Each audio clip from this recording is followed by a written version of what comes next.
always feel better if I get it turned on. Then I work from there. I can work from there.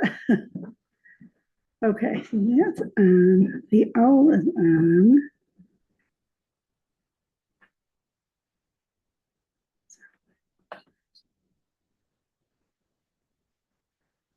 Then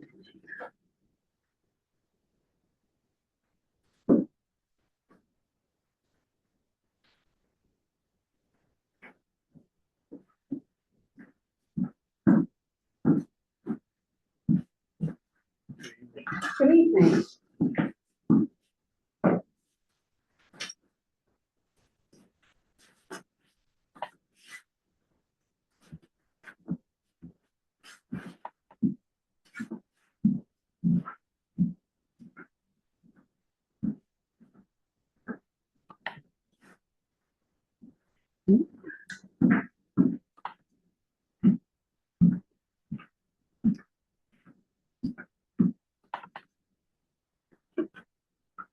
Mm-hmm.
Hi, Ryan.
Mm-hmm.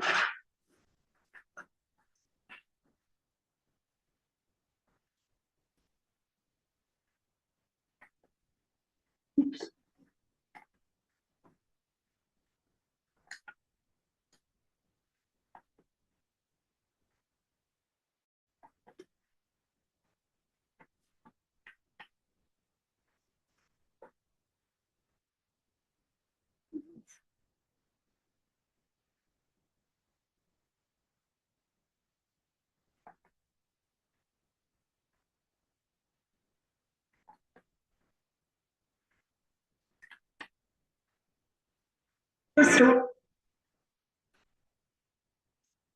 Here, Kim.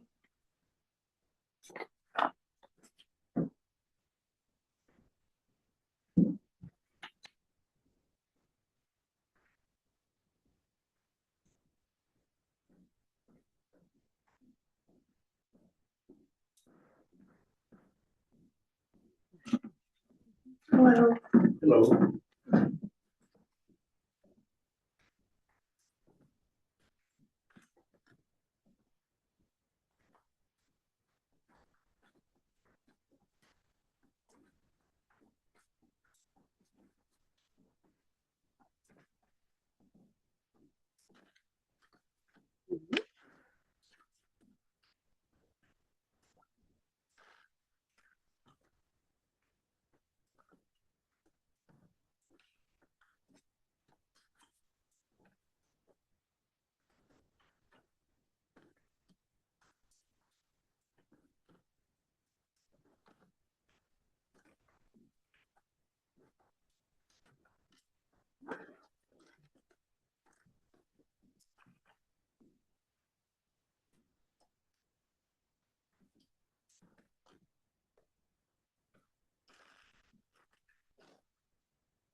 Janet, you're welcome to have a table at Indigenous Peoples' Day for the Rush group.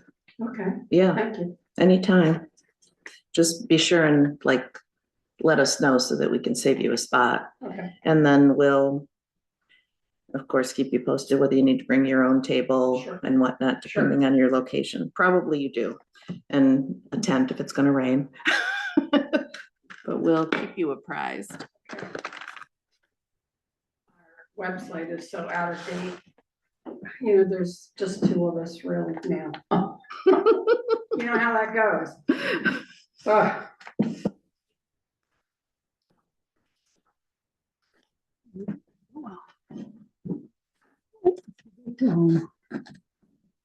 Trying to get to each, well, right, home office over here.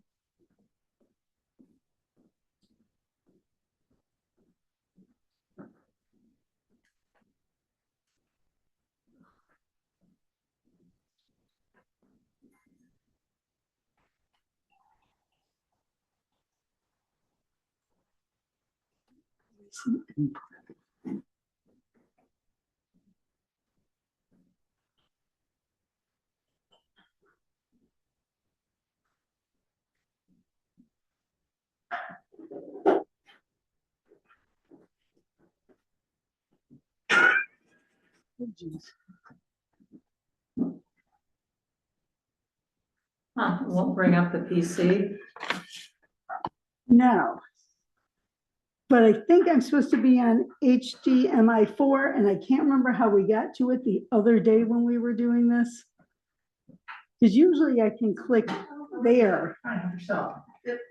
What are you on right now? Just basic TV?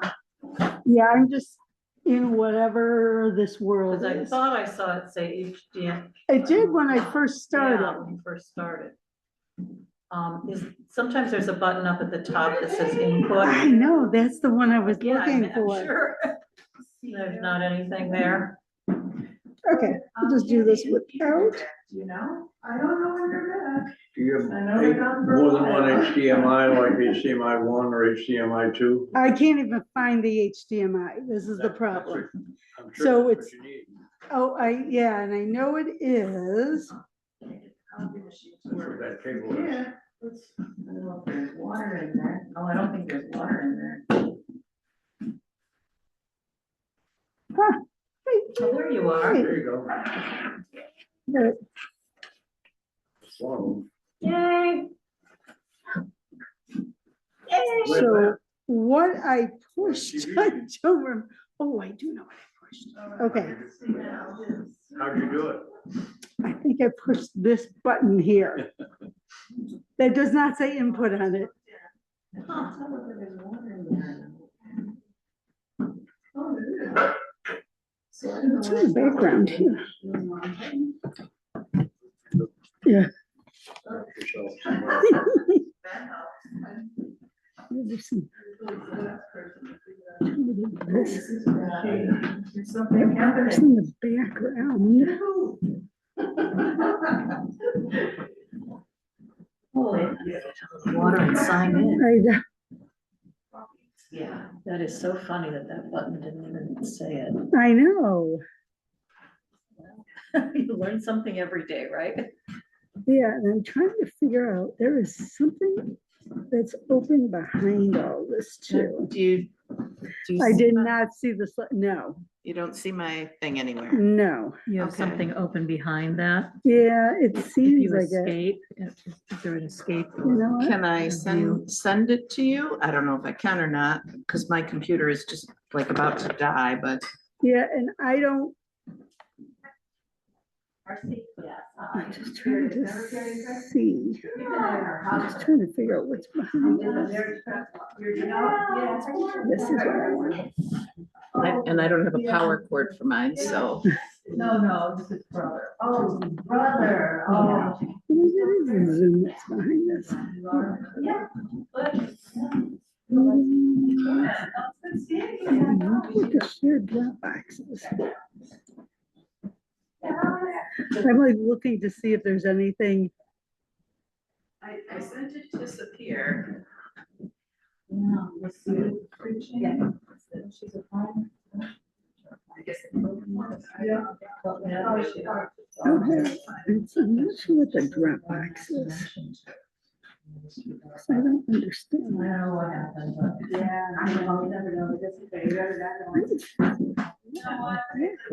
There it is. All right, let's see.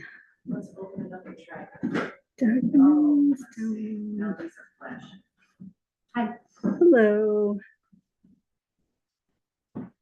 Okay, so she said everything should be. Such a production. Oh, I did get the doodle poll. Okay, awesome. June is much busier than it is. Here. End of school, graduations, weddings. This, that, the other thing. Yeah, we're off topic.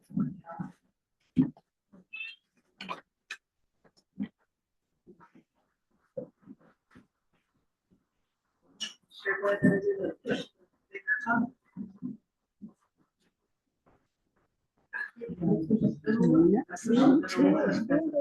Taking off 31 now.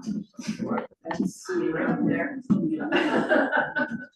Or I think I'll put it over here for a while until it cools down. Oh. Ooh.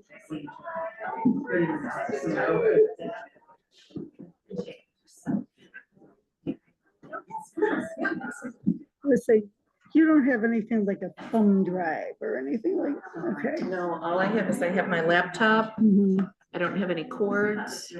I can send it to you. We could try plugging this in, but mine's really old, so the cords might not even work, but also my battery dies Probably. really easy. I also can't even open it up all the way or it shuts down. So I have to like reach my hands in. I wish. We don't want to update you quickly on the reservoir. So I did a deep dive yesterday, and they're narrowing down the options. And it looks like they're looking at the buried tanks under the, we're gonna dig it out and put tanks under the reservoir and have something decorative on top. Oh, okay. Nothing is gonna happen this year, nothing next year, probably nothing even the year after. Mhm. But they're gonna soon move into the design part of the process. Okay. This would be a good time to have somebody from the committee plug in, because the way that looks and feels, I think it could be an important asset. So there could be a leaning in there that's possible that would not otherwise be available under the circumstances. Yeah. So something to think about. Okay. Thank you. And I don't even know how mail goes into this thing. Mhm. So I wouldn't even know accessing anybody's mail or anything. This is so annoying.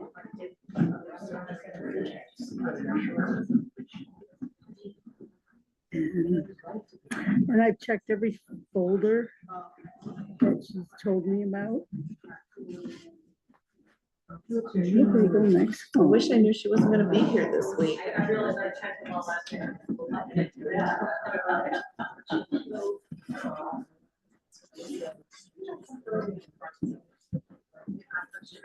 And these just look like informational. Do you mean to be a guest speaker?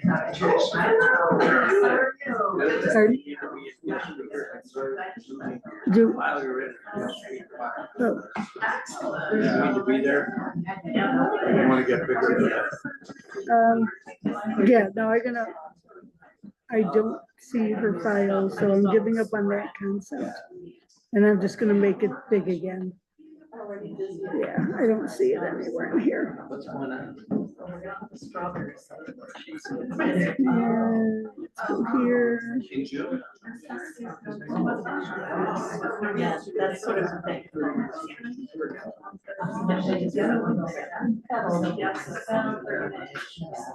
Where will that be? Well, once we get the date and time, I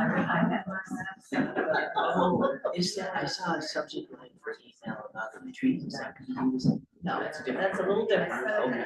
So there was a doodle poll for There's Nancy. Hey, Nancy. Hi, Nancy. So, That's gonna be probably. Need to share screen or something. Pardon? Share screen. Two different. As long as Get everything. that's on behind me, so they can see are you you. okay with me asking the audience if anybody has knowledge to help us? Brendan's book. Yeah, Okay. because like I said, I looked everywhere that she said the files would be, Mhm. and I don't see anything. Except for, wait, let me go into guest speaker really quick here. Is there anyone here who is more technologically adept than I, which is not saying much? But I have my laptop and there's a slideshow on it. I emailed the slideshow to somebody here so that we could see it, but that person isn't here this week, which I didn't know. So now my laptop resides here, which my laptop is going to die soon. And I don't think the cords, because mine's really old. Could you email to someone who's here? And then they could open it up on Their laptop. Someone could pick it up on that laptop, it would be very. Yeah. I can. Is for that. Wait, who can? Alicia, I can. I'll put my email in the chat. I'm on my work laptop. Can I just email it to you, Yeah. Alicia? Because I have your email. No, this is a different one. I'm on my work laptop. Oh, you make work. Okay. All righty. Okay. That's a good Rochester. That's probably best.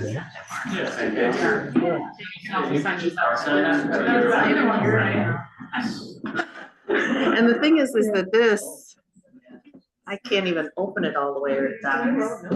It's so bizarre. Sounds like You you was don't just have. mentioning you can sign into your email on another laptop. Unless it's a school one. No, this is my personal email, so it's not. Yeah, you know what? Log into that computer, get on your email, and go to your sent messages, and it should be there. I can try. What, to log in here? Yeah, As long as you have a on her password email. for your email account, you're good. Okay, Okay. you can I try. can try it. All right, I'm gonna, Alicia, you're on standby. I'm gonna Okay. try this first. Okay. How do I log in? Well, that's in the Zoom. So are you trying to get to like a Gmail account? There we go. How about if I go to Google? Just double click. So this is so different from mine. I spread.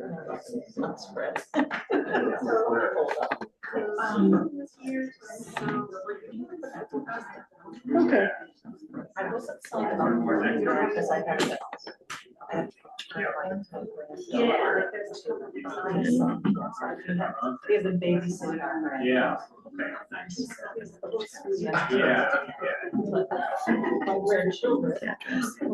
Jessa, which one of these do I click on?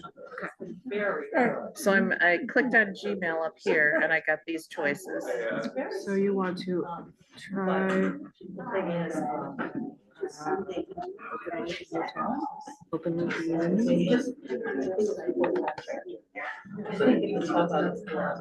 now go here. Double click on this. Double click on, yeah. Try this side. Yeah. Now, create an account. No, you just sign in,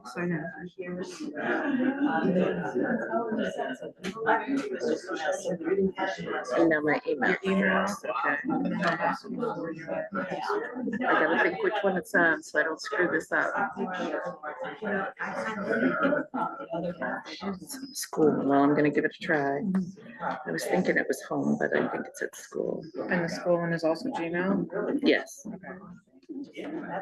I can understand it. It's small as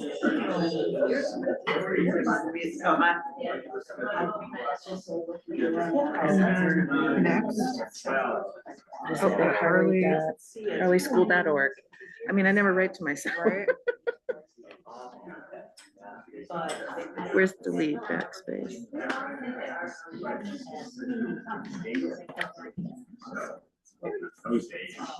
Next. You want to ask for your password. Is my password going up there? My password's going up there. Oh, I'll cover it. I mean, not that I care, but you know, I mean. This is low tech. This is definitely. Low tech, high security. Whoops, nope, backspace. Oh, look, it's just dots anyway. I was Oh, gonna okay. say, Oh, no, try again. Okay. It's just going as dots, so.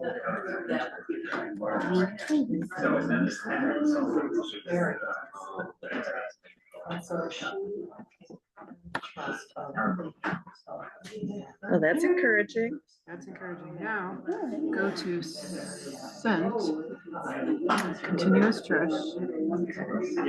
oh, because you've already sent this actually up to Superior, right? So,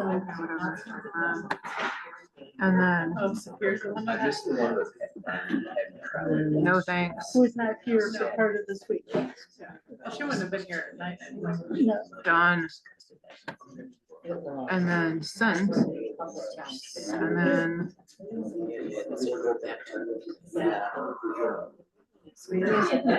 Oh, there it is. Yay!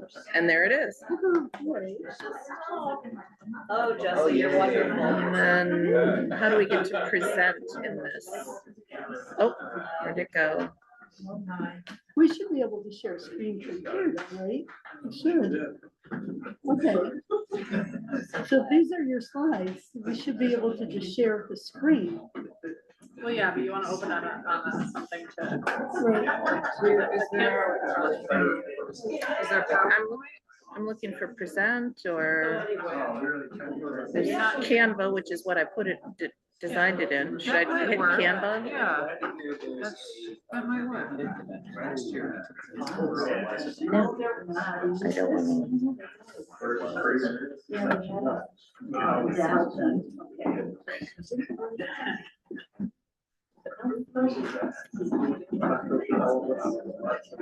I checked in a couple weeks ago. to. No, I think this wants me to like design something. Continuous Trish. Continuous Trish? I'm not fully informed, so I don't know. We have, Allow. So, Oh, it's importing my design, so I hope so. Because what it was doing is it was showing a couple slides at once. Right.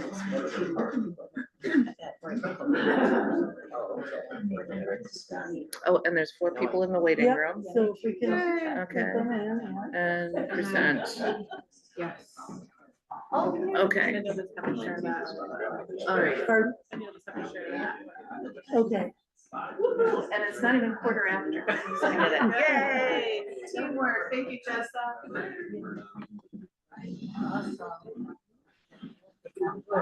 Share that and you're all set.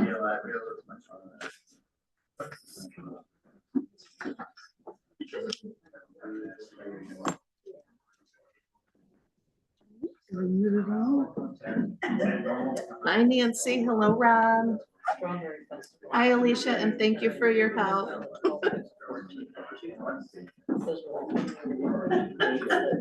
So we should be able to just do a regular share. You go to share, it should give you the option to share that. I can't vote presentation.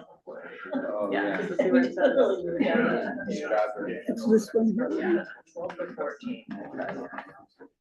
I'm glad you're in the front row. Yeah. It says participants can see, so hopefully they can see everything. All right. For that, I said. It takes a village. That's all we're. Yes, thank you. It looks good from here. Yay!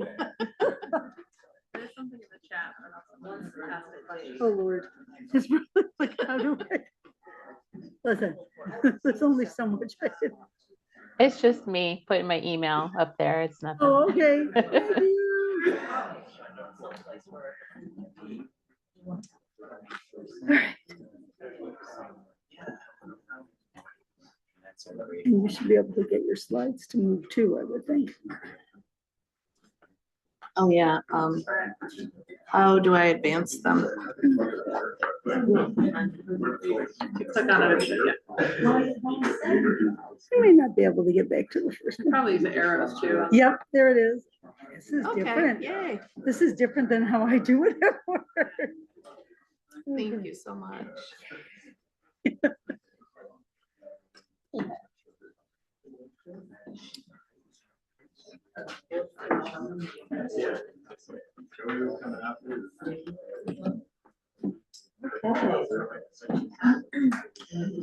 Well, welcome, folks. Now, Eskano, Udontana, Nikajonta, the Gonta Wado, Ugot, Nikota, Useni no what, Wanishio, Uneno, Gadaga, Handaga, Sun Guijin of Gausne. Now, what I said is I'm thankful that you are all well. I'm happy that we are all gathered here this evening. It's a beautiful evening, and your creator, whoever that may be, is looking down on you or standing beside you. What I didn't say, because I don't know how, is that if you don't believe in a creator, that is perfectly fine as well. That the universe is smiling down on you. So I don't speak my language. I wish I did. I'm learning. But there's, you know, it primarily boarding school is what has done a real number on Indigenous languages. But more on that later, because what I really want to do is the thankfulness address, which I did last week for those of you who are here, and I see a lot of familiar faces. And but this time I'd like you to join me in it if you wish. It's not mandatory by any means. But when I say, and now our minds are one, if you agree with the previous statement that I just made, your response would be in our language, nyo. There you go. Very good. So nyo means yes or I agree. So, I apologize. Last week, I believe I left out water. And water is life. And in Haudenosaunee and in a lot of Native nations, women are the water keepers. And so for me to leave that one out was quite an oversight. I'm pretty sure I did. So we're grateful for Mother Earth and all she provides for us to sustain us. She always has, and she continues to do so, even though we frequently don't think about it or stop to thank her, which we should every day. And we're grateful for the water, because we can't live without water, and water comes in so many beautiful forms. Water's inside us. We're born from water. It's just, we can live without food for a long time, but we cannot live without water. And then all those other plants, which we're grateful for, the small plants, the large plants, they all need water to survive. So we're grateful for water in all of its forms. And now our minds are one. Yeah. Very good, thank you. And we're grateful for I mentioned the plants already, but especially the berry plants right now this time of year, the maple trees, which are giving us maple syrup and maple sugar, and of course the three sisters. And now our minds are one. Yeah. And we're grateful, of course, for the air, and we wouldn't have that air if it weren't for the photosynthesis that all those plants do for us every day.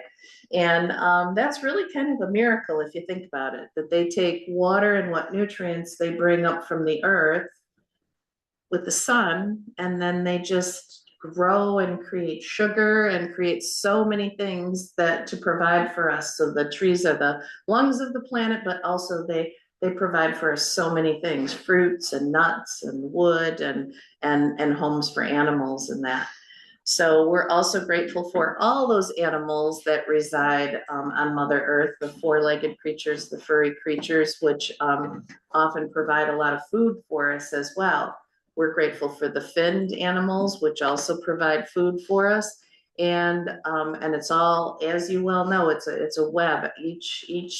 Each individual and being needs the other. And also for the birds. We're very grateful for the birds, the feathered, our feathered friends and relatives that we feel are very special, if you think about it, because the birds have a completely different view of things from us. And they see the big picture and they have wonderful eyesight. And some of them miraculously can even dive into water and swim around for long distances underwater. So they see a whole nother life down there. So we feel that birds are very special, and we're grateful for all of our living relatives and beings. And now our minds are one. Yeah. And moving on up, we're also grateful for our elder brother, the sun, which makes the photosynthesis possible, warms us, and gives us our days. And we're also grateful for grandmother moon, who gives us our months and has a special bond with women and controls the waters and just gives us inspiration in her beauty each month as we watch the phases. And now our minds are one. Yeah. And oops, I forgot. And for our grandfathers, the thunderers. And also I'm going to put in there the rocks, because we consider rocks to be our grandfathers and they give us a lot of information. And the thunderers, this is the time when we start to hear them. They cleanse the earth with their rains. And I think they do a whole lot more for us than that too, because with the thunder, of course, comes the lightning. And if you've ever noticed, and this is true, and I don't know scientifically why, but after a lightning storm, the lightning bugs are brighter and there's more of them. Maybe they just plain old get excited seeing all of that light. But we're grateful for all the insects and our grandfathers, the thunderers. And now our minds are one. Yeah. And going all the way up into the sky world, we are grateful for the stars, because as I said last week, the stars, of course, give us inspiration, just like our ancestors do. And they also give us direction, like our ancestors do. And, you know, it wasn't that long ago that we navigated, all of us, not just the Haudenosaunee, but everyone around the world navigated by the stars. So we're very grateful for them. And as I said, we consider them to be our, not just our relatives, but our ancestors. And as it turns out, we all came from stars. So, and now our minds are one. Yeah. Well, thank you very much for joining me in that. It's much more pleasant when we do it together, right? Yeah, so thank you. A little housekeeping. Not only did I forget water, but a couple of things that I wanted to tell you last time and that I didn't is, first of all, I did kind of go over vocabulary with you of that, you know, that we prefer to be called by our nation, but you don't always know what our nation is. In this area, Haudenosaunee is a grouping over 5 and then 6 nations. That's fine. Of course, indigenous people is acceptable, Native American, though some people prefer one to the other, but it's not like one is wrong. And but the other thing that I left out is that Haudenosaunee is our name. It's people of the longhouse or people who build the longhouse, depending on who you ask or who tells you. And Iroquois is actually incorrect. That name was given to us by our enemies, and I knew that growing up. and I just always assumed that the reason that it's in all the history books and on all the signage and everywhere is, was just, you know, a language thing, like a misunderstanding, you know, they didn't get it. But unfortunately, in the research that I've been doing in the last few years, I found that through the journals of the early colonizers that first came over here, whether they be the French or the Dutch or the English, they say in their journals, they call themselves the Haudenosaunee. We call them the Iroquois. And that's what our enemies called us. So that's not cool. That's disappointing.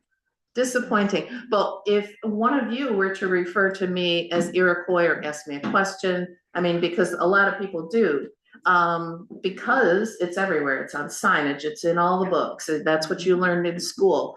I never take offense at that because that's what you've been taught. What I take offense at is that from all those years of history that the wrong information's been put out there. So fortunately that's changing, because I bet a lot of you already know Haudenosaunee. Yes. Does Iroquois have a meaning? It does. It's derogatory. Yeah. Yeah. And it's French Algonquin kind of, it's sort of a combo platter. But yeah, so I wanted to clarify that. And then also, what I failed to tell you in the story of Skywoman, I think I'm gonna say somebody asked a question, but maybe not, maybe it was just my brain. But I did tell you that Skywoman's daughter died in childbirth. And when she was buried, they say that's where the three sisters sprung from Skywoman's daughter, which I think is really neat that was like her gift to us. And then when Skywoman eventually died and was buried by one of her grandsons, they say that strawberries came from her heart. So that's where strawberries were brought to us by Skywoman. And then tobacco from her head, because we use tobacco spiritually. And then there's a couple of stories about sweetgrass. Sweetgrass is really important to us. And the sweetgrass, they say, some of them say it came from either woman's like head area when she was buried, like, and then other people say that it sprung up, it was the very first thing to grow when the turtle, when she danced around the turtle. So you'll hear a couple of variations of sweetgrass, but it's very important to us, and it's we use it, we just love the smell of it, and we put it in our baskets. Sometimes we just braid it and hang it behind a picture, an important picture or something like that. But we also make tea out of it, and we'll burn it for special occasions. So I just wanted to bring you up to speed on those two things that I forgot last week. And before I launch into, so today is the peacemaker and democracy. Before I launch into that, does anybody have any quick questions? There will be questions at the end. Okay, peacemaker. All right, so it said that a long time ago, we all got along. The Haudenosaunee people, the different nations, we all got along. And somewhere along the way, we forgot to be thankful. We stopped doing the thankfulness address. We forgot to be thankful. And when that happened, we started to notice what other people had that we didn't have. Jealousies grew, then there was anger, and things multiplied as they often do. And that's when we started warring with each other. And the stories I've heard is that it was pretty bad, that none of the nations got along. And of course, that's the horrible way to live. How long did it go on? I have no idea. But fortunately, the peacemaker came to try and bring us together and bring peace to the Haudenosaunee. And he was, you may hear that he was Huron. You may hear that he was neutral. I prefer to say that he was Wyandotte, and that is the name for Huron. So it's like the difference between Seneca and Onondowaga, Huron and Wyandotte. So he was from the other side of Lake Ontario, and kind of in the Hamilton area now, so what is now Canada. And he was born unique and born special, and it was his mission to bring us peace. And so he built a canoe to come over here and give us the word of peace. And what he built that canoe out of was stone. He carved it out of white stone. And you may be wondering why, and his mother and other people that watched him did as well. Why are you building it out of stone? And he said, well, you know, they'll notice me and know that I have something special to give to them if I arrive in a stone canoe. You can't argue with that, right? Yeah. And then children will challenge me and say, well, that's impossible, stones sink. And I'll say, you're right, stones do sink, but it is possible. Think about these huge ocean liners that have pools and amusement parks on them and everything, and they float, right? That's a lot heavier than a stone. So engineering. So he carved his canoe out of white stone and he paddled across Lake Ontario, and the very first place he stopped was on this side of Niagara Falls. And the first person that he really made acquaintance with was a woman named Jagunsase. And Jagunsase was a neutral, and she had a home that was on a major path that warriors took going from here to there. And so she would often feed them, and depending on the hour, sometimes they would sleep in her lodge before they traveled on the next day.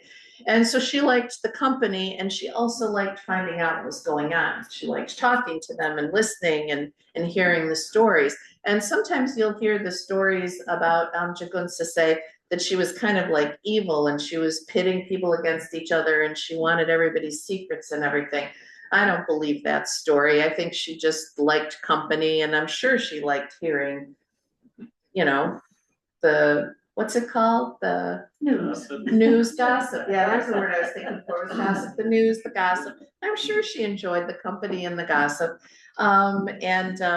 But anyway, I don't think she's as evil as some people paint her. But anyway, so the peacemaker came to her, and she noticed that there was something different about him right away. And she asked him like where he was going, what side he was on, what he was up to. And he said that he was there to bring peace. And she thought about that, and she thought that was a pretty good idea. And they talked, and she liked his ideas and she liked his plans. And she was really sad and tired of some of these young men coming and having dinner with her and then going on their way. And she always said, when you're on your way home, stop by and see me. And oftentimes they didn't. And they might have been in a rush to get home, but they also might have not been able to. So she felt it was time for peace. And she said, well, whatever I can do, I would be happy to support you in this. And so, of course, he remembered that. And he went on his way, and he had a plan. And where he went all the way to the other end of Lake Ontario. So he started off way on the west side. He went all the way to the east side. He went all the way up by the St. Lawrence Seaway. And his first stop was actually like in the Troy area, Troy, New York, which I know isn't right on the lake. So he had a lot of work cut out for him. I don't think he carried his stone canoe with him. I think he stowed it someplace and hiked in, but I wasn't there. I don't know. But he hiked into the vicinity of Troy, New York, and he met with the Mohawk people. And we have a protocol that's called Edge of the Woods. When you go into someone's new territory, you don't just barge in. You don't walk up and knock on the door and scare them. You go to the edge of their territory, a clearing, an area that's safe and visible, and you light a fire, and they'll see your smoke, and they'll know that you're there, and they'll send the appropriate person or people out to see what your story is and ask why you're there. And so that's what he did. and a couple of men came out, and they were discussing between themselves. Now, bear in mind, everybody's at war. They were discussing between themselves whether they should just, you know, kill him right out before he had a chance to do anything or whatever, or whether they should hear him out or what they should do. They decided to hear him out, and I'm glad they did. And when they heard that he was there for peace, they actually thought that was kind of funny. Like, when everyone's at war, like, we can't relate to that, can we? How do you insert peace into that? How do you establish peace? Because you might want peace, you might believe in peace, but if I put down my weapon, you know, it's tough. So they thought, well, this guy's got something going on. I think we should bring him to our chief and have the chief hear him out. And so they did. And the chief listened, actually multiple chiefs, and they had a lot of questions for him. There was a lot of good discussion. But in the end, they decided to challenge him. And they challenged him in a big way. They told him to climb up this tree. And they told him in advance that when he was up at the very top of this very high tree, they were going to cut it down so it would fall. And where it fell is into the Cohoes area where the falls are. And so he had to endure the fall and the falls.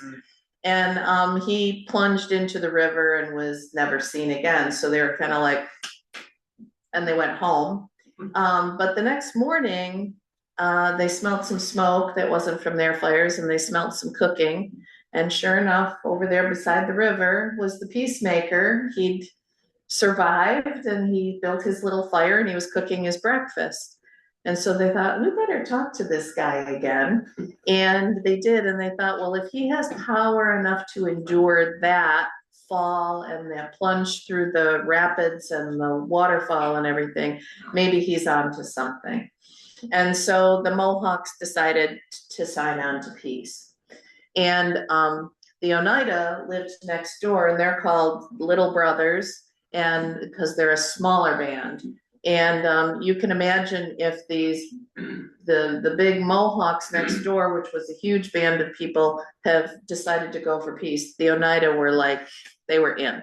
So that was easy. So we had two nations had agreed to peace. As he's working his way back down Lake Ontario, the next band that he would go to, the next nation, would be the Onondowaga in central New York, in what is now the Syracuse area. And it was there, and some people say it was on the edge of Lake Ontario. Some say it was at Oneida Lake. There's a whole variety of places where he might have been, but he ran into a fellow who we call Aya or Eowenta, but you know him better as Hiawatha. And this is called the Hiawatha Belt, named after him. And he ran into him, and he was very, very sad. He was mourning. He was upset, and he was crying and angry because he had lost his entire family. His daughters and his wife had been killed. And they had been killed intentionally by an evil fellow from Onondaga. Now, the other thing about Hiawatha is the Mohawks claim him, the Onondaga claim him. I've heard that he comes from a variety of nations. I don't know what he was. I think it kind of makes sense that he was Onondaga because of his exchange with Tadadaho, who was Onondaga. So Hiawatha dissuaded Peacemaker from going to Onondaga because he didn't feel that he would succeed there. That Tadadaho, who was a chief, just by, like, why would you have an evil chief in charge?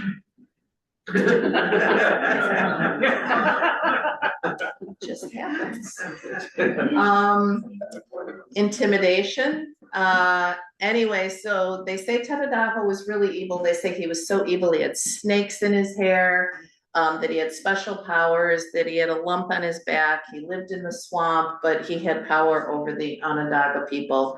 And so Hiawatha, and that's who killed Hiawatha's family. So Hiawatha convinced Peacemaker to skip Onondaga. He said, I don't think you'll have any luck there.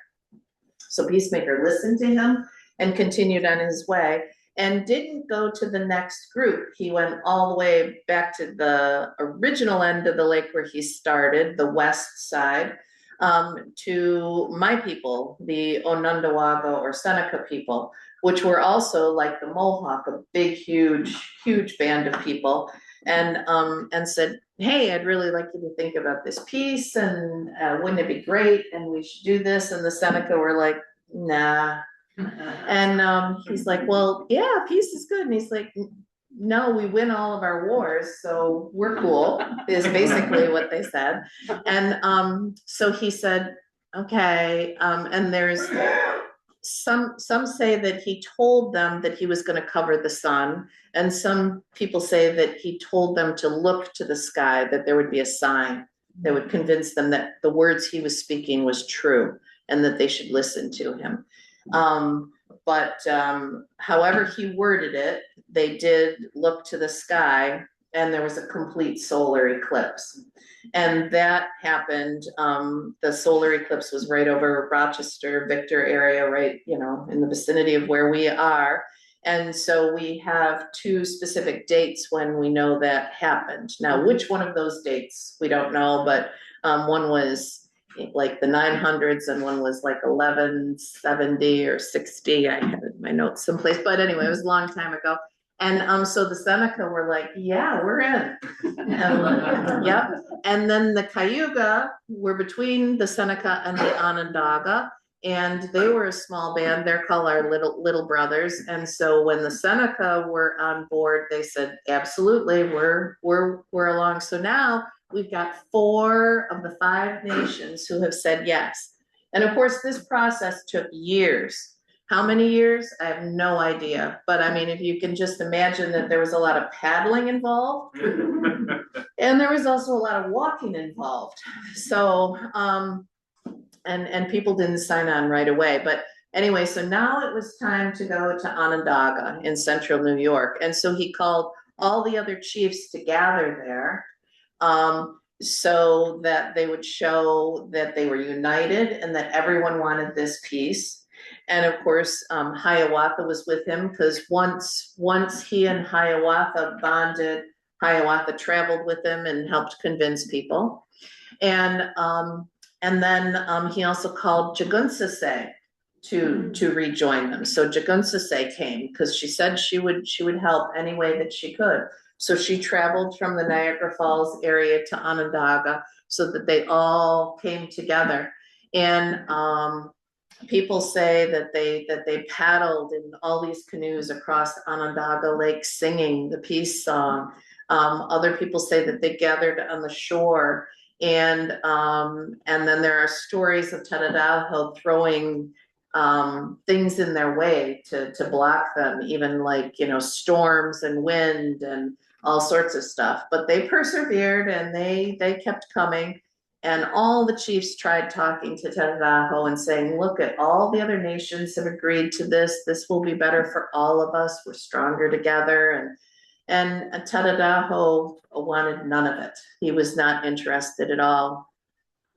He didn't listen to the peacemaker. He didn't listen to the other chiefs. He certainly didn't listen to Hiawatha. And think of that. Think of Hiawatha. Talk about forgiveness.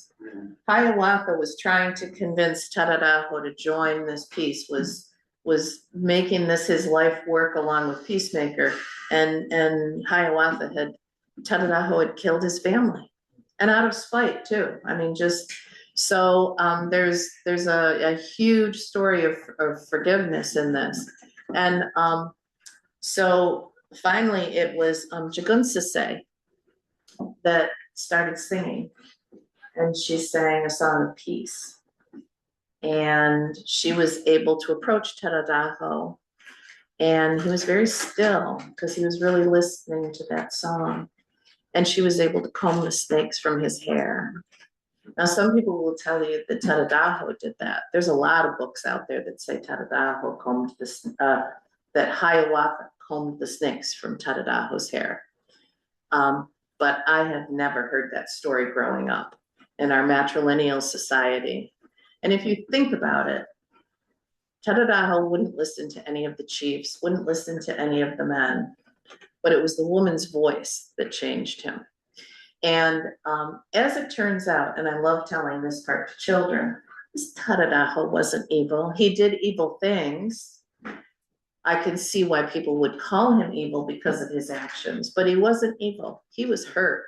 He had lost his family when he was young. And instead of being adopted by the village and being taken care of by the village, he ran away. He ran away into the woods and he took care of himself. And so that's awesome that he was strong enough and powerful enough and knowledgeable enough to take care of himself. But then he would look at the village and he would see people hugging and laughing and talking, and he would hurt because he didn't have that. They would have accepted him back, but there was just that, he'd made that break. And so he grew up so sad that he became evil. And but he really wasn't. And so what he really needed was a woman's voice. And Jagunsase provided that.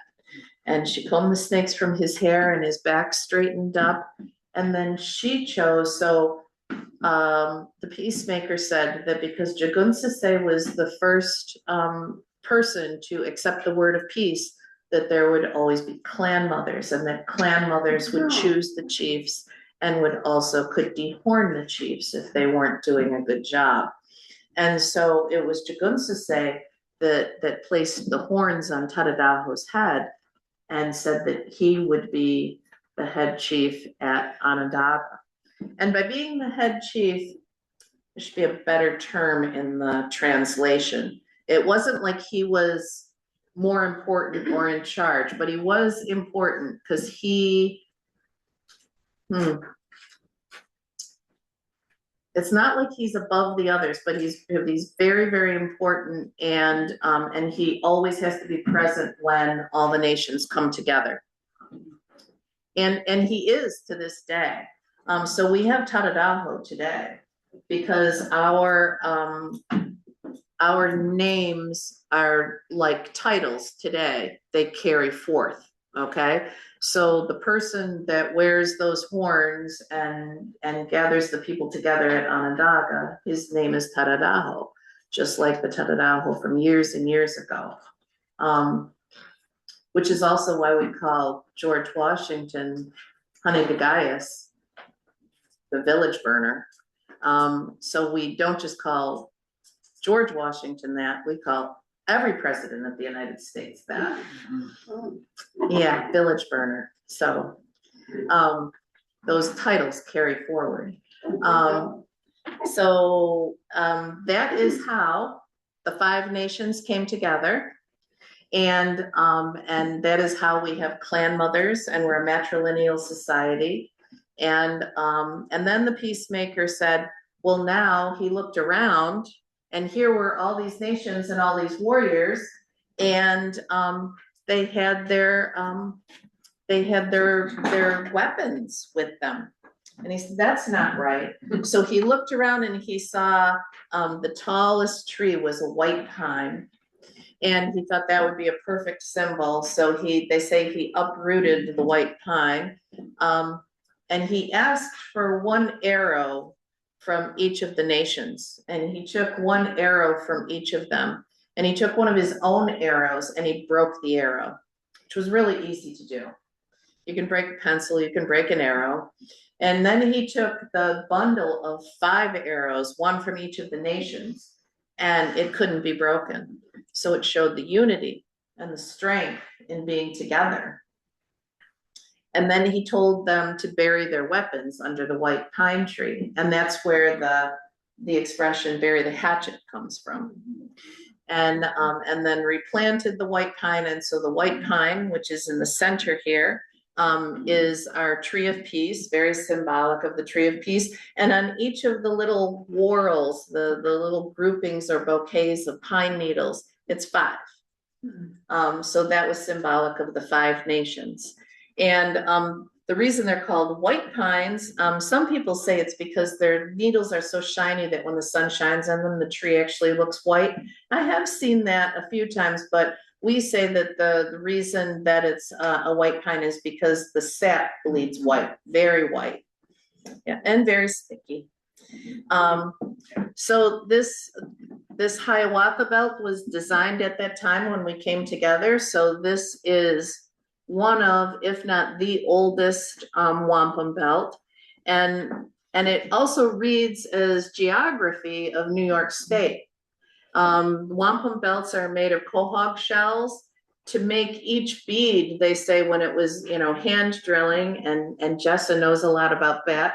Jessa's from Helmer Nature Center, and don't let me end this without saying more about that, because there's flyers that were supposed to be out here that aren't. So you're all gonna keep me honest about that. But so each of these beads, it took a long time to make each bead, let alone people say, well, it must have taken a long time to put the belt together. Yeah, but really what was the hugely time consuming part was drilling each and every bead, and you get like almost done with one and it breaks, and then you got to start over. So we did this because of course it holds up better than paper. And so the treaties or the agreements last longer, and they're beautiful. Wampum belts are not worn as a belt. Sometimes people in ceremony or parades or special will wear them over their shoulder, but they're not worn. They're a document, really. So being the geography of New York State, we've got the Onondowaga or Seneca over here. We're the keepers of the western door. And that's visual, but it's also literal. Anybody who came into the territory from the west, they had to go through the Seneca first. So they had to check in with us before they proceeded anywhere.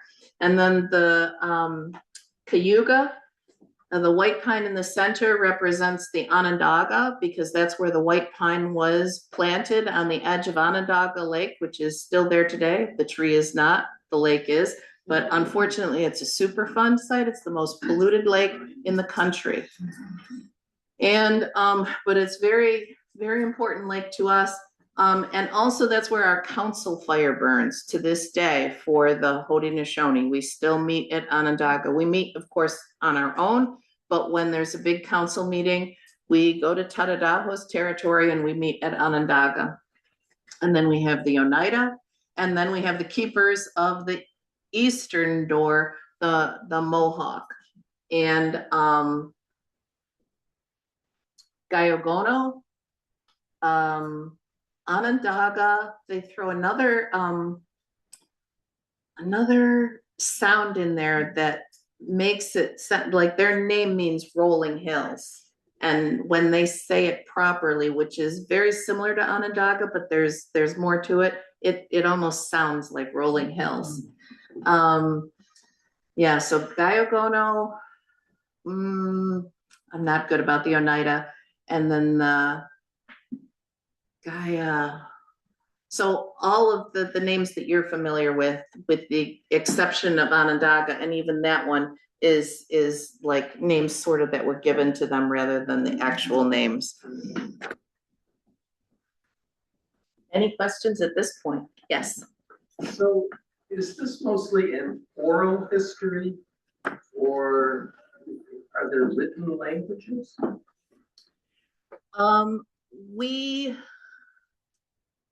The Cherokee have a written language. They have their own characters. Some people will argue that the Ojibwa have characters, which actually they would bite into birch bark. So then you knew who it was coming from because you recognized teeth marks. We didn't have a written language. We do now, but it's phonetics on the English. And the Peacemaker story is actually written down like a lot of places. There's children's books, there's white versions, there's native versions, there's all kinds of versions. And it really ticks me off how many versions don't have Jagunsase in it at all. She's not even mentioned, let alone that she wasn't, she was the linchpin that brought everything together really with Tadadaho.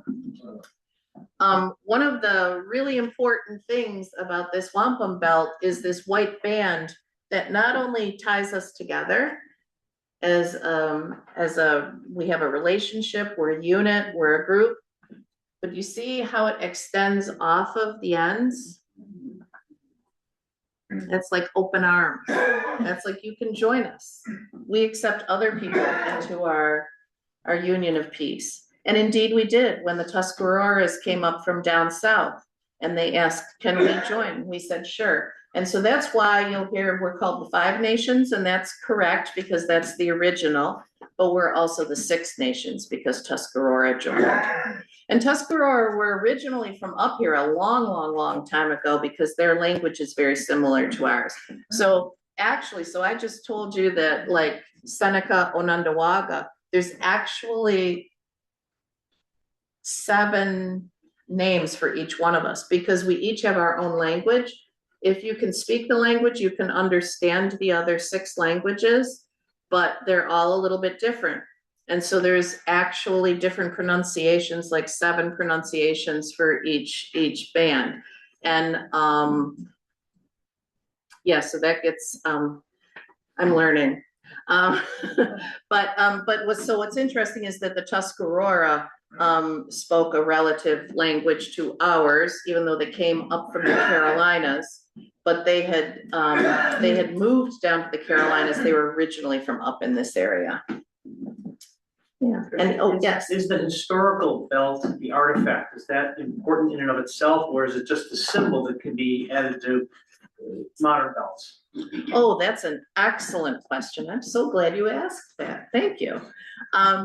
The actual belt that was present at the signing, for lack of a better word, for the gathering when these things happen is extremely important. A lot of our belts were stolen by the United States government, and there were years that went by when we didn't have our belts. They were out of our possession. And we have most of our belts back now. And so yeah, that's an excellent question. The original belt, of course, is so important because it's what our ancestors touched. It's what our ancestors were there with. And then, of course, we make reproductions today, like I made the 1 bowl, 1 spoon so that I can carry it around when I'm teaching and talking to people and everything. I do want to make one of these, but this I can feel the crick in my neck hurting right now. It takes more time to do one that's that wide. The wider they get, the harder they are to do. What's the size? The actual size of that, I think it's about like this, but it's like this, so it's quite wide. And the wider they get, the truly more challenging it is. Like this was pretty easy for me to do. Do you have a question? Was the law piece of the Confederacy, as it's written and understood with the number of laws and tenets, was that formulated during this time of coming together, or was that later? Yeah, it was when everything came together, that's when it was discussed and formulated. But as I understand it, the peacemaker literally brought us this word of peace that would work, like the structure that would support it, because saying, yeah, I'm for peace, but then how do you get there? That's the challenging part. And so he had this structure of governance, if you will, the great law of peace that would work for us. Yeah, great question. Yes. I remember the last time you spoke of how Turtle Island has had an influence on other indigenous peoples and how they might speak of the earth. Mm-hmm. Has the Confederation, has that impacted other indigenous peoples? You know anything about that? I'd like to think so. I'm not sure.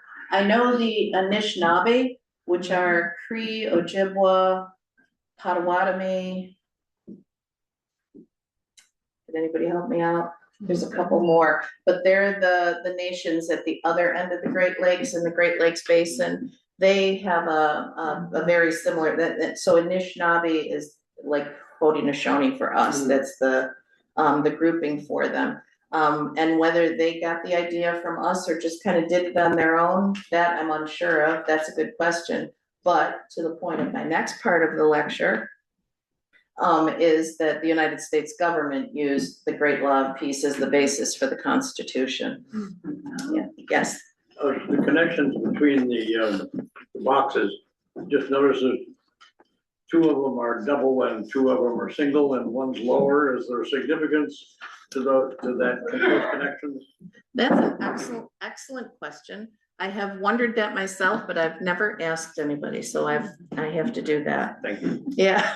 I've never heard it either. That's why I And asked. Marcy, would you mind taking notes of things that I have to look up? Thank you. Of course. Yes. Where is the original belt stored? I believe that's at Onondaga now, yes. Couple of times I heard you say the word neutral. She was a neutral. Mhm. What does that mean? That is literally a nation that was neutral. And She yeah, was a member of a nation. she was a member of a nation that was neutral.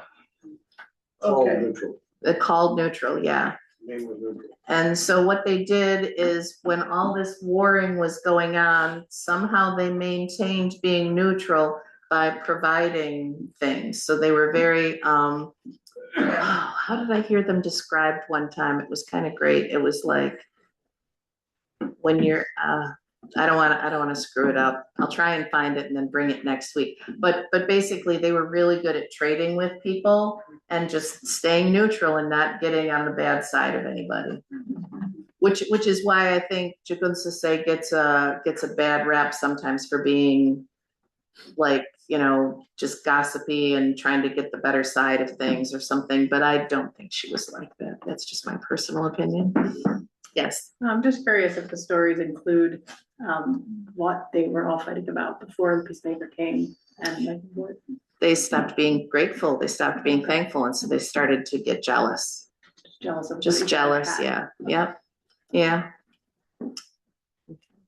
And then other people will tell the story and say that they fought for so long that they didn't know why they were fighting with each other. I've heard that version too, which I think is interesting. Yes. Now, currently, there's the Seneca reservations in the Tonawanda, Seneca. That's not a good question for this time, that's fine. Well, maybe next week I'll try and come with a map that would help clarify. So this is really challenging. If you drive onto the Tonawanda reservation, which is Seneca or Onondowaga, you will see a sign that says Seneca Nation. There's also a sign in our language, but there's Seneca Nation is up there. And indeed, we are of the Seneca Nation, but we are not from the Seneca Nation, which is another group of Senecas over here, the Cattaraugus and the Allegheny. Now, at one time before colonization, we were all Onondowaga. We were all related. We might have lived in different villages, but we were all of one.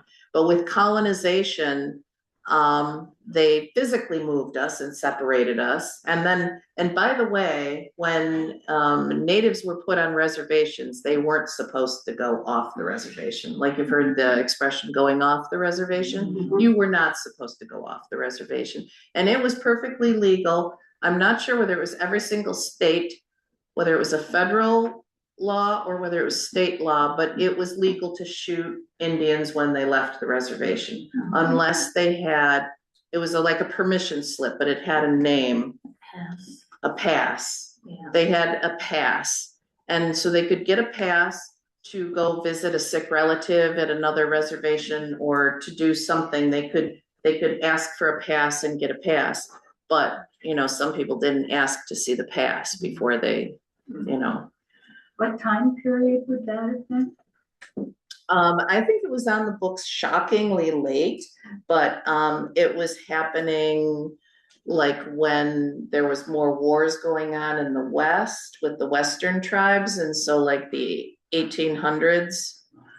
Yeah, so I mean, not like a long time ago by any means. And there's some crazy laws that are still on the books today. Yeah.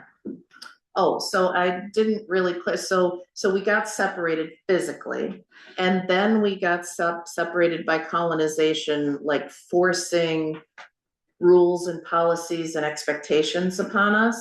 And so like the Allegheny and the Cattaraugus went more along with what the colonizers wanted in terms of governance on their territories. And the Tonawanda said, no, we're staying traditional.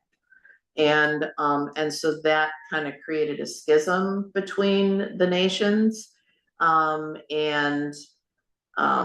I don't think it really exists very much today, but then there will be people that will argue with me about that, you know, so it depends who you ask, but it also depends on, like, you know, who the enemy is. I mean, like, there might be, you know, two groups that don't get along from different areas, but then if somebody else comes in, then they're like, oh, we're relatives. So, but yeah, it was colonization that divided us. And so, like, they're called the Seneca Nation, like that's part of their title. And so we are of the Seneca Nation, but we're not them. I know that's very confusing. I've never figured out a really good way to explain that or illustrate it, but it's a good question. Yeah.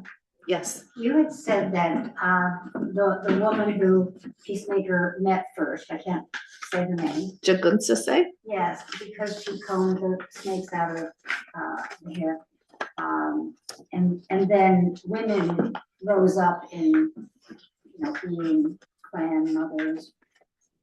Was that, so when did Peacemaker have a system of governance that did not include that, or? He made, as I understand it, he made that decision. Now, whether he came over with that decision, like that was preordained in his mind, or whether he just decided to because she, you know, was the first one to sign on and then indeed helped out tremendously when no one else could. But the big thing is that some people will tell you, we are matrilineal. Everything follows through the mother. I am Bear Clan because my mother is Bear Clan. And our clan mothers do choose the chiefs. So the chiefs have power to rule and make decisions, but the clan mothers choose them, and the clan mothers are supposed to dehorn them if they're not doing their job. And so that's a nice balance of power. And so there will be people who will tell you that the women have more power than the men because we choose the chiefs and can dehorn them. But I argue that it's more of a balanced system. And that's what's really important in life and this world and relationships is balance. And that was really thrown off from colonization because as soon as the colonists came over, they didn't treat their women with respect. And so they certainly didn't treat Native women with respect at all, which we still have a problem to this day of missing and murdered Indigenous women. And it goes back to the first colonists coming over here, especially the French explorers. And, you know, it's been a problem since then. And it's only really gotten worse, which is so sad and crazy. But so some people will say matriarchal. I don't like to say we're matriarchal because it kind of has that like almost queenie sound to it that I don't care for. So I say matrilineal, and I purport that really what the Peacemaker was after was balance. You know, because really, think about it. Where are we without each other? I mean, it's silly to have one over another. It's not very efficient. It doesn't work well. And when you just like totally ignore half of the people or more, that's ridiculous, you know? So, so in addition to everything else that the colonists did, they really you know, screwed up our system because they would only talk to the men and they would not talk to the clan mothers. And then the balance of power within our society started to get thrown off, you know, because everyone likes attention. And when you just talk to one person and you ignore the other people, everybody else is like, hey, what about me over here, you know? So anyway, alrighty. The word that I bring is that all peoples shall love one another and live together in peace. That is what the Peacemaker spoke to the people. I also had a lot of other really good things to say, but I love that one. The word that I bring is that all peoples shall love one another and live together in peace. And so we are the oldest living democracy in the world. And it was formed right on the shores of Onondaga Lake. It's maintained to this day, the Haudenosaunee Confederacy. We meet in Onondaga.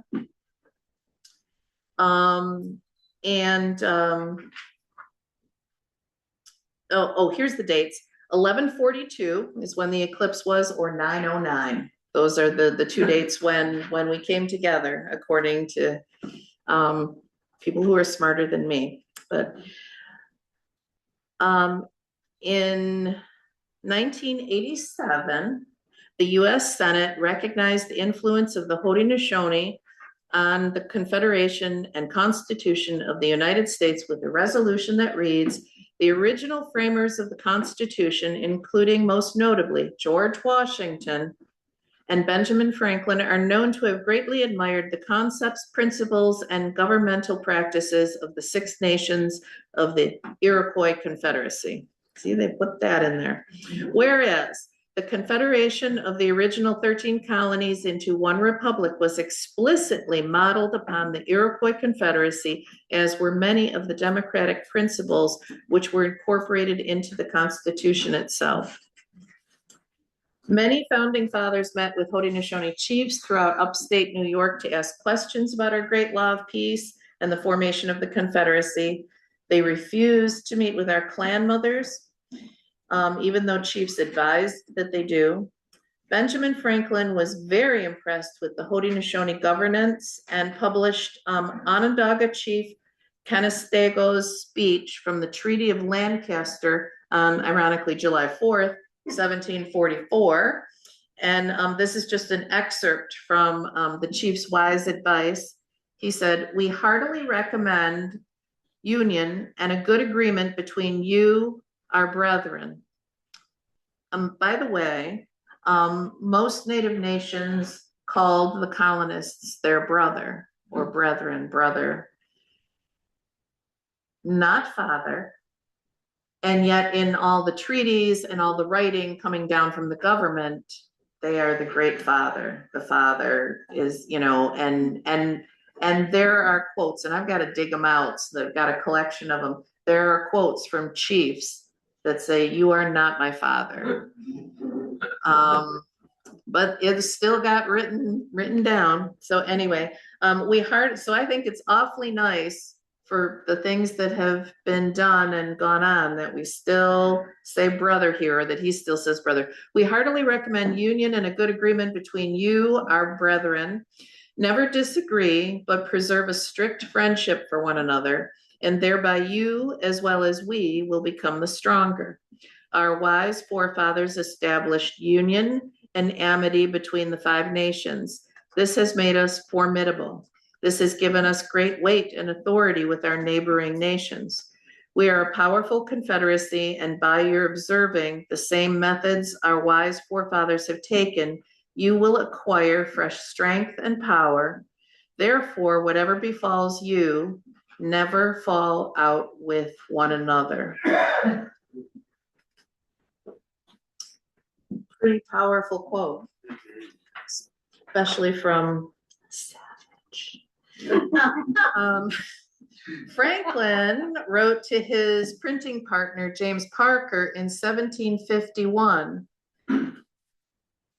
"It would be a very strange thing if 6 nations of ignorant savages should be capable of forming a scheme for such a union, and be able to execute it in such a manner, as that it has subsisted for ages, somewhere between 500 and 1,000 years, and appears indissoluble. And yet, like a like union should be impracticable for 10 or a dozen English colonies, to whom it is more necessary and must be more advantageous."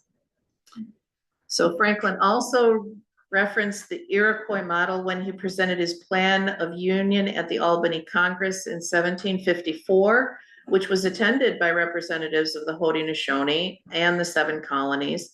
The Haudenosaunee Great Council addressed the Continental Congress in 1776 at Benjamin Franklin's request. So yes, Boston and Philadelphia played major political roles in the formation of the United States, but the inspiration came from the Haudenosaunee Confederacy in what is now known as New York State. And isn't it crazy that that's not in our history books? Oh, no, of course not. And, you know, it's not used in marketing. It's, you know, most people don't know this. And yet it's even been endorsed by Congress, and all the writings from Benjamin Franklin, in fact, John Adams, just about all of the founding fathers and George Washington talk about the model of the Iroquois Confederacy. So yes. So, you mentioned that the clan mothers chose the chiefs and the chiefs made the decisions. Where does that leave the common indigenous person in terms of it being a democracy? And I should also say that the chiefs had to confer with the clan mothers on a lot of things, especially when it came to war. And they would all have councils with all of the people and discuss things. So that was where the common person, if you will, had their voice in things. And then also, the chiefs pretty much had to agree unanimously on things. So it wasn't a voting situation. It was kind of all or nothing. So before I go any further with this, what do I do? Just tap?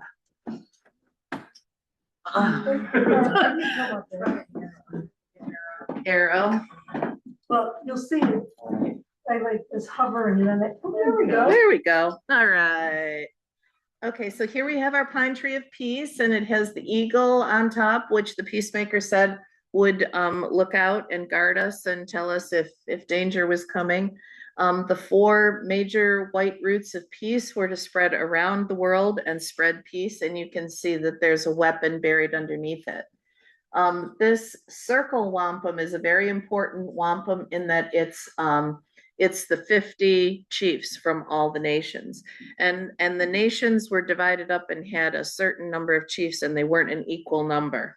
Don't ask me which is which, because I can't remember. But anyway, so this is a very powerful symbol for us. Is that longer one, the main chief you mentioned? Is that why it's longer? Yes, that's Tadadaho.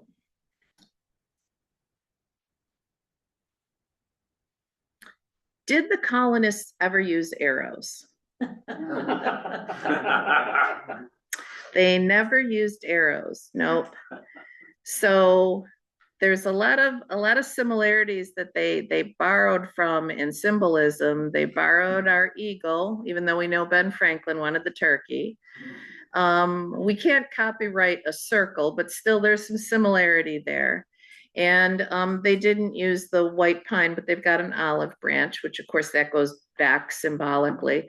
But the fact that the eagle is clutching 13 arrows, which originally, I'm told, the very first symbol was designed with 6 arrows. So it was a direct copy of but they moved it up to 13. So it's just interesting that they never used arrows, but that they have it in their Great Seal.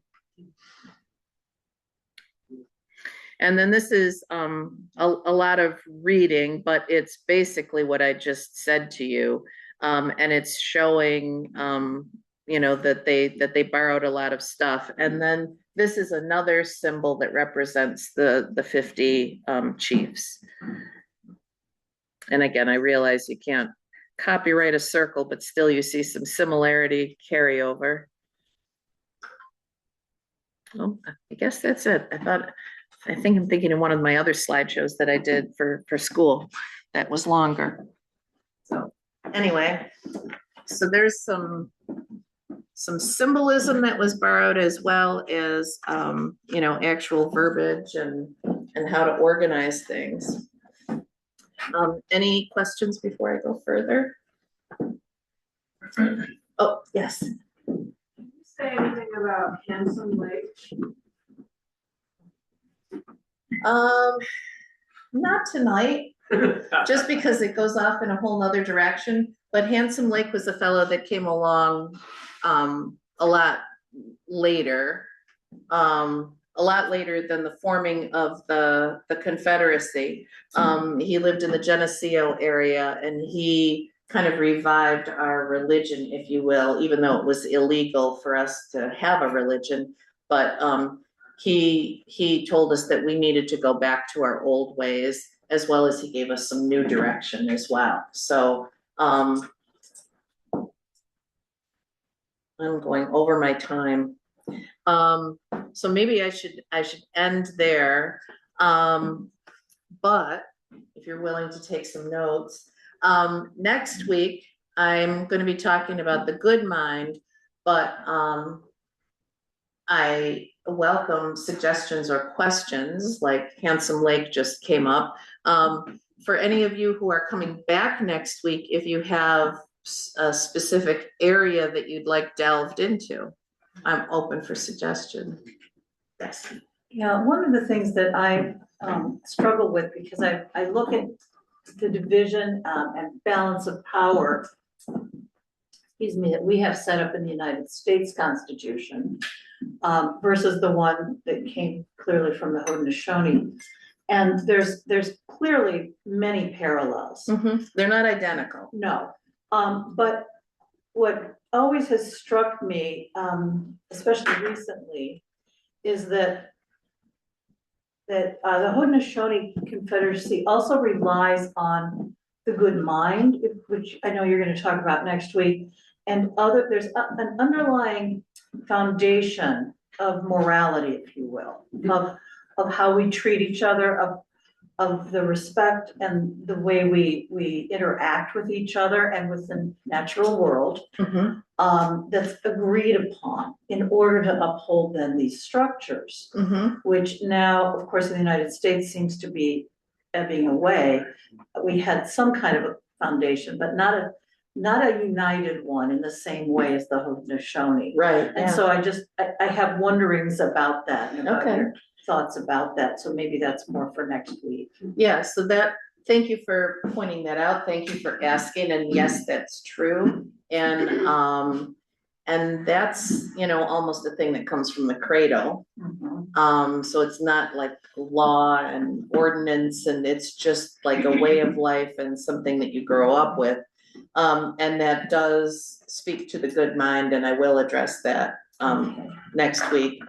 And also, while we're talking about this, one thing that I just absolutely have to say, or I'd be remiss, is that as I already told you, the founding fathers would not talk to our clan mothers, but nor did they include their women when they wrote the Constitution. So women were not considered under the Constitution. Not only could they not vote, but nothing else either. They were chattel to their husbands, and really, if you really go back and look at the Constitution, it was written for white landowning men. So that eliminated most everybody else. I mean, it was, they say it was about 6% of the population was covered by the Constitution. And we certainly weren't, even though they used as a basis for it. We weren't citizens until 1924. So in all that time, we were aliens, we were wards, we were many things, but we were not citizens, and therefore we were not protected or considered under the Constitution of the United States. Yes. Did the original tribes have slaves? Originally, no, we did not have any slaves. After colonization, yes, interestingly enough, the civilized tribes did. The 5 civilized tribes did have slaves. Now, I'm not saying every one of them or anything like that, particularly the Cherokee. So it was the Cherokee, the Choctaw. Some say the Seminole, some disagree about the Seminole, but there were 5 tribes down south that, because they were completely inundated and surrounded by enslaved people and plantations and all of that, that it was what they did to compete and survive with what was going on around them. I'm not defending it or saying that it's right by any stretch of the imagination. But that is how they got by, and while we're on that subject of the Cherokee and some of the other nations, interestingly enough, the civilized nations, they were called, the Trail of Tears, which I'm not gonna get into because that's a whole nother ball of wax, and I know that a lot of you know about it. It was over multiple years, multiple trails, more than just the Cherokee. It was horrendous. But what I want to give you is some different imagery. I mean, there's usually some little black and white illustrations in a book, maybe on the Trail of Tears. And it's these, huddled people with, blankets around them and carrying a bundle or something, and a little tiny hut in the background, or a little tiny log cabin up in flames that the colonizers have lit their home on fire, and that did happen a lot. But those Cherokee that did own slaves had really nice homes. I mean, glass windows, chandeliers, carriage houses, multiple buildings, many acres that they were farming. And so for the Cherokee that were maybe had a smaller home, because just like all of us in this room, we have different size houses and whatever. Some of the smaller houses, just to be mean, they did light them on fire as they got the people going with bayonets down the road. But the big homes that were lovely, those were raffled off to the officers. Mm-hmm. So those were not burnt. And so it wasn't like, teepees and longhouses were aflame during the Trail of Tears. It was not only their literal homeland, but their home that they had, established and worked hard for, albeit in some cases with slaves, which is extremely unfortunate. You said Peacemaker, you thought Peacemaker came with a structure to help them. Yeah, the Great Law of Peace. Do you know what's in that? Yeah, it's written down. And so I could look it up. You could look it up, yeah. Yes. Start out by saying your creator may look down on you, or maybe look down on you from above. I mean, that. Yeah, yes, smiling down on you, or standing next to you. Next to you, and then you said Handsome Lake reinstated our religion. I don't think of the indigenous view as religion, but neither do I. So I'm wondering about that standing beside, integrated part of life. That might, yeah. Well, again, it's translation. Translation is hard, and no. If you ask me, I say we don't have religion. Because I apologize to anybody in the room because I don't want to offend anyone, but I don't like the word religion. It comes with so many negative connotations for me personally that I can't get around that word, but that's just me. And so I say what we have is a way of life, but you could talk to 100 different indigenous people and get 100 different answers, including we have indigenous people who are Buddhist, Protestant, Catholic, Jewish, living around the world following different religions, but our original way of life that we came with, it's more of a way of life, and it's a respect for nature and a respect for each other. It's pretty simple. There's not a lot to it. There's never been a temple, a church, a place.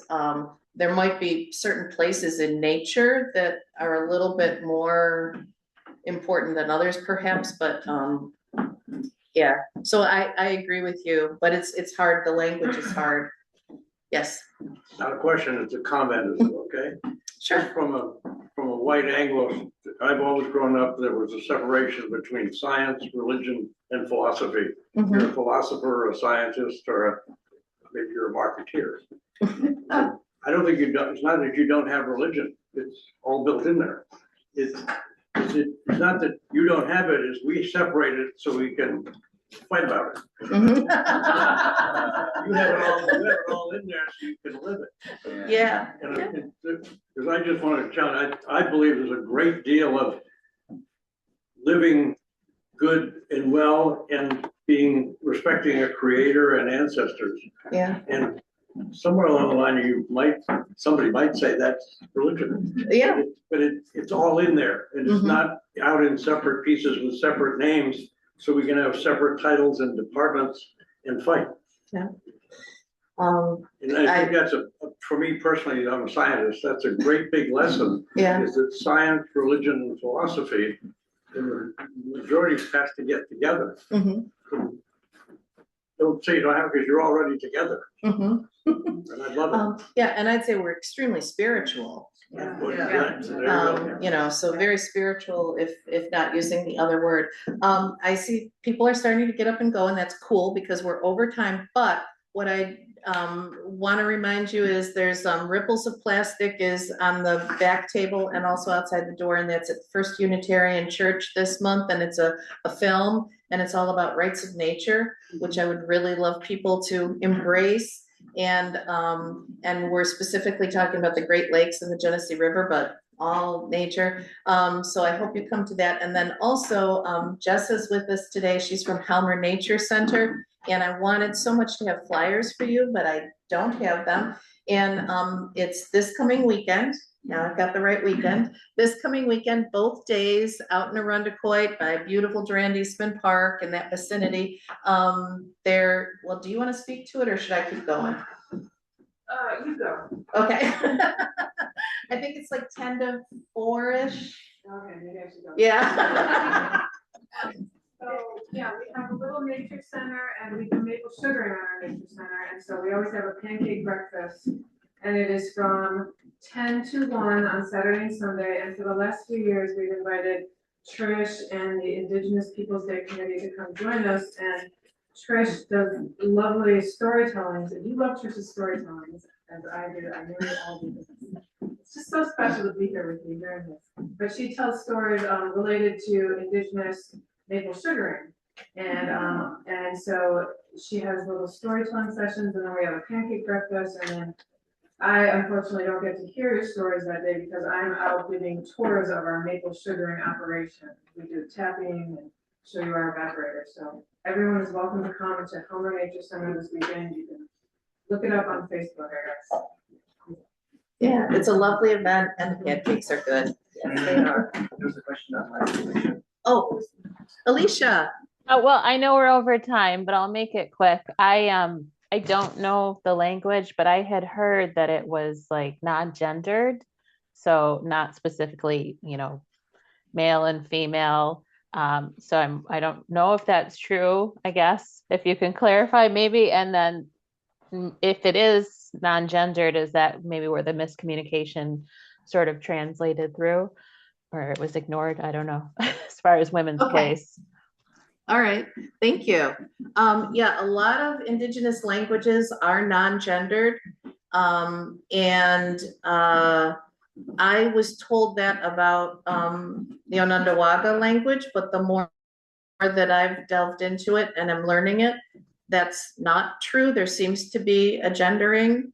But it's hard to say, but I think it's really cool, the languages that are non-gendered, but yeah, that's a good thought, and thank you for asking.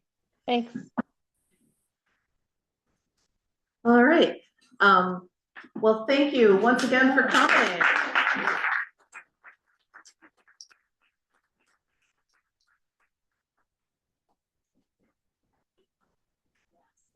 Next week, you'll learn more about Indigenous Peoples Day too. Say hello, I'm Nick Pierce from Youngstown. Thank you for your assistance. Oh, Make sure you know that I- Mine's not much fun, so don't. Oh, Thank you so much. well, thank you so much, and thank you for driving in.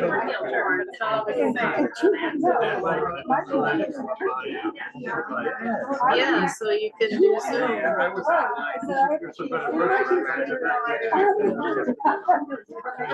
Well, very nice to meet you.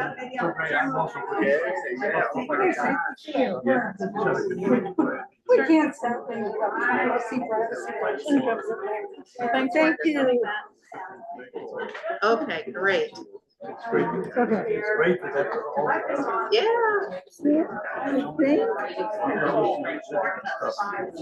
makes a lot of sense, yeah. Yeah, thank you, thank you. Pardon? It looks like an owl. It is, and they're called, it's called an owl. Owl, interesting. Yes. Yep, it's called an owl. I love it when Okay. technology's anthropomorphic. And it's funny because the owl's eyes will move, it'll look at Oh, does like it? where the sound is coming from. And that's what the camera is on. So I've been on meetings with the owl. That's And, very and interesting. when the that owl is eyes- going, and I'm like the one who was sitting at home, people were in person, and I was just watching my screen. Like I've been dizzy from the owl. Thank you all for coming online too. And get some ideas, if you have ideas about. Okay, we are gonna try this. We are gonna end this.